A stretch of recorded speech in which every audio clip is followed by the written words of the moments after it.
সকাল সকাল রেডি হয়ে বেরিয়ে যাব। আজকে হচ্ছে মামা শ্বশুরের বাড়ি, মামা শ্বশুরের ছেলের আজকে হচ্ছে বউ ভাত আছে রাতে। তো যেহেতু একদমই নিজেদের, তার জন্য সকাল সকালই সবাই মিলে বেরিয়ে যাচ্ছি। মারা কাল রাতে এসেছিল আমাদের নিয়ে একসাথে বেরোবে বলে, তার জন্য দেখো আজকে পরেছি হচ্ছে চুড়িদার। সেদিন পরেছিলাম শাড়ি, তো আজকে আর শাড়ি পরবো না, কারণ সেদিন ছিল জল ভরার একটা অনুষ্ঠান, তাই পরেছিলাম যাতে ওখানে গিয়ে আবার চেঞ্জ করতে না হয়। আর আজকে পরেছি চুড়িদার। আর দেখো ডুগ্গু কার জামা পরেছে, পিসিমণির। পিসিমণি জামাটা পরে কি কিউট লাগছে দেখো, দেখতে একদম লক্ষ্মী ঠাকুরের মতো লাগে। ডুগুকে মাঝে সাঝে মেয়ে সাজেন না, বেশ ভালো লাগে।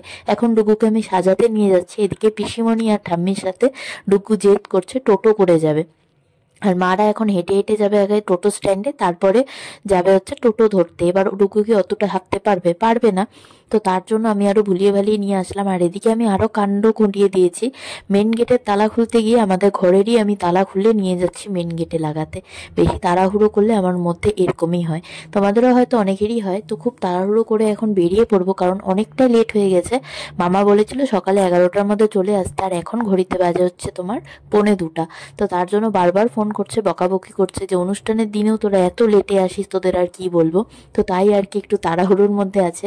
আর যেহেতু হচ্ছে ইউটিউবে আমি কন্টেন্ট ক্রিয়েট করি, তো তার জন্য ভিডিও তো করতেই হবে। অনেকে আবার বলবে এত তাড়াহুড়ো, তার মধ্যে ভিডিও করতে ছাড়েনি। তো যাই হোক, এখন হচ্ছে আমরা বেরিয়ে পড়ছি। মাদের হচ্ছে অনিমেষ নামিয়ে দিয়ে আসলো, হেঁটে আর যেতে হয়নি।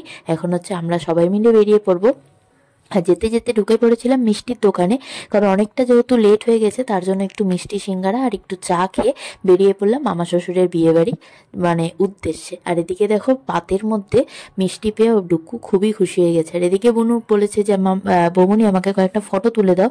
ফটো তোলার নাম করে এনে ওকে দেখো আমি ভিডিও করাচ্ছি। আর এদিকে সবাই মিলে বসে গল্প করছে, আমিও করছিলাম গল্প।